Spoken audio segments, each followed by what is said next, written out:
बात करते हैं एनएलपी के आविष्कार की। कोई भी आविष्कार तभी होता है जब उसकी आवश्यकता किसी को लगती है या होती है। तो जॉन ग्रिंडर और रिचर्ड बेंडलर दोनों दोस्त थे। उन्हें एक दिन विचार आया कि दिखने में तो सभी लोग सामान्य हैं और एक जैसे हैं, उनमें कुछ लोग ही सफल हो पाते हैं और सफलता की ये कुछ चंद लोगों का या सीमा का निरंतर बना रहना भी है। तो सभी लोग क्यों सफल नहीं हो सकते? उनके मन में ये जिज्ञासा हुई। तो उन्होंने उस पर काफ़ी रिसर्च किया और रिसर्च करते करते यानी विविध क्षेत्रों के जो व्यक्ति थे, सफल थे, जो एक दूसरे को जानते नहीं थे, उनका जब रिसर्च किया गया, उनसे इंटरव्यू लिया गया और पूछा गया कि आप क्यों सफल हैं और आपके मुकाबले दूसरे लोग, आपकी लाइन वाले इतने सफल नहीं हैं, क्यों? तो उन्होंने कुछ भी उचित उत्तर नहीं दे पाए, कोई नियम नहीं बता पाए और उन्होंने ईश्वर की कृपा को ही ज़्यादातर महत्व दिया, जो उन्हें ज़्यादा सटीक या उचित नहीं लगा। तो उन्होंने उनका सहयोग लेकर, सहारा लेकर उनकी कार्य पद्धति को चेक करना चाहा और चेक करते रहे। जब उन्होंने कई व्यक्तियों, सफल व्यक्तियों का इंटरव्यू लिया, उनकी कार्यशैली को देखा, तो एक बात निकलकर बाहर आई कि भले ही अलग अलग क्षेत्रों के लोग हैं जो एक दूसरे को जानते नहीं हैं, पर उन सफल व्यक्तियों में एक बात कॉमन थी कि वे सभी लोग जो चाहते थे करना वही सोचते थे कि ऐसा करना है और ऐसा ही महसूस भी करते थे कि हमें ऐसा ही करना है, उसको फील करते थे और वैसा ही बोलते भी थे और वैसा ही करते भी थे। ये चार बातें सभी क्षेत्रों के सफल व्यक्तियों में सेम थी, समान थी। जबकि सामान्य व्यक्तियों के ऊपर रिसर्च किया गया तो इनसे बिल्कुल उल्टा प्रोग्राम पाया गया। वो सोचते कुछ हैं, करना कुछ चाहते हैं, महसूस तो नहीं ही कर पाते हैं। बोलने में भले चीज वो बोलते हैं पर स्पष्टता बोलने में नहीं है, इसलिए वो लोग उस चीज को कर नहीं पाते या प्रॉपर वे में कर नहीं पाते, इसलिए आधे में छूट जाता है और वो लोग सफल नहीं हो पाते। तो यदि कोई भी व्यक्ति इन चार रूल्स को फॉलो करेगा कि जो करना चाहते हैं उसी को विचार करेगा, सोचेगा और गहराई से जब उसे सोचेगा तो वो विचार का भाव बनकर उसे महसूस होने लगेगा।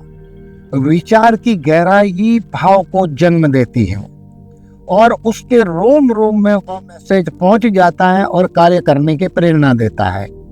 अब जब व्यक्ति वो बोलता है तो स्पष्ट रूप से बोल पाता है कि मुझे यही करना है, और जब ये तीनों बातें जुड़ जाती है तो वो करने की राह पर चल पाता है। जिस राह पर चलेंगे तो वह राह उस मंजिल तक पहुंचा ही देगी, उसमें कोई डाउट नहीं है, इसलिए वो लोग सफल हैं। इसका मतलब ये तय हुआ कि दुनिया के सभी लोग क्षमताओं में समान हैं, यानी सभी लोगों की कैपेसिटी एक जैसी है, परंतु पात्रता यानी एबिलिटी सबकी अलग अलग है। क्यों अलग अलग है?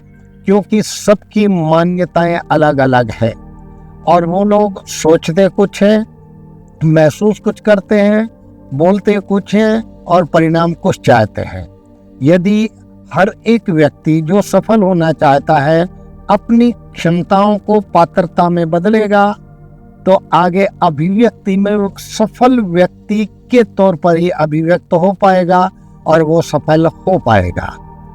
तो ये हुआ सफलता का सेक्शन। एनएलपी का आविष्कार मूल दो बातों पर हुआ। कि कुछ लोग ही सफल क्यों होते हैं और कुछ लोग ही स्वस्थ क्यों रह पाते हैं। ये दोनों क्षेत्र यदि जांच किए जाएं तो इसका प्रमाण हम गिनेंगे तो 5 या 10% लोग ही सफल हो पाते हैं और 2-5-10% लोग ही स्वस्थ लॉन्ग लाइफ रह पाते हैं।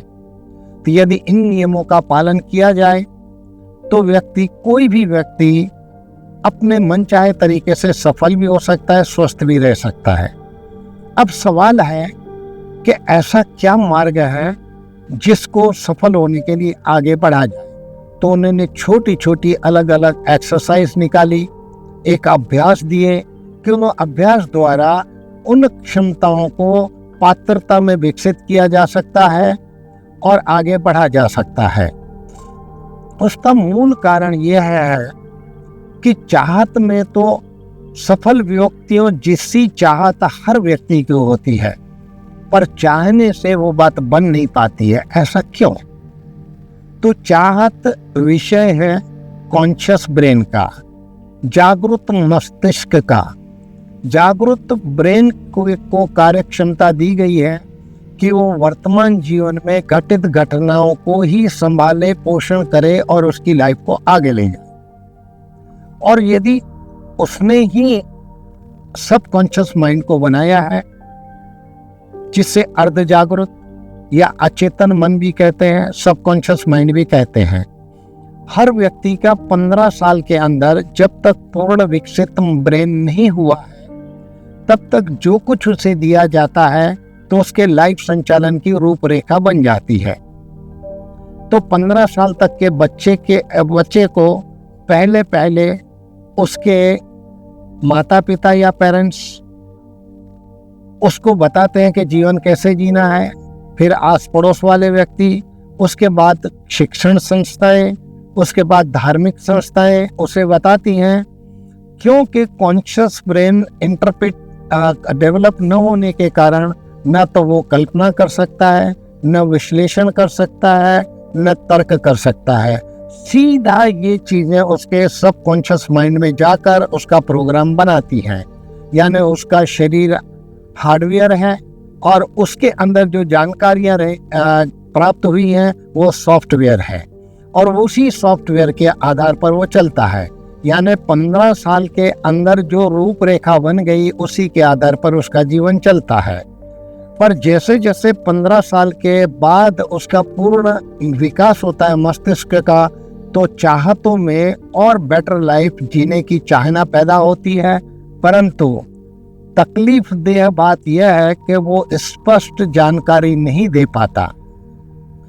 यानी मुझे क्या चाहिए, क्यों चाहिए, इतने समय में चाहिए और कैसे मिलेगा, ये यदि स्पष्ट सूचनाएं कॉन्शियस ब्रेन को दे दे तो कॉन्शियस ब्रेन एग्री हो जाएगा उसका नया प्रोग्राम बनाने के लिए या पुराने प्रोग्राम में कुछ परिवर्तन करके अपडेट करने के लिए। तो उसके लिए एनएलपी में छोटी छोटी एक्सरसाइज बताई गई है। तो उस हिसाब से कॉन्शियस ब्रेन को हम स्पष्ट अपनी जानकारियां देंगे तो वह सबकॉन्शियस तक पहुंचाकर उन जानकारियों को अपडेट करेगा या नए प्रोग्राम बनाएगा। तो 15 साल तक बनी हुई रूपरेखा, जीवन यात्रा की रूपरेखा हम बदल सकते हैं और आगे बढ़ सकते हैं। यही एनएलपी का मेन लक्ष्य है कि हर व्यक्ति अपने जीवन में सफल भी बने और स्वस्थ भी बना रहे। इसी पर्पज से ये एनएलपी का आविष्कार हुआ है और कई देशों में आजकल इसका लाभ लिया जा रहा है और हिंदुस्तान में भी ये नई पद्धति के स्वरूप में आई है।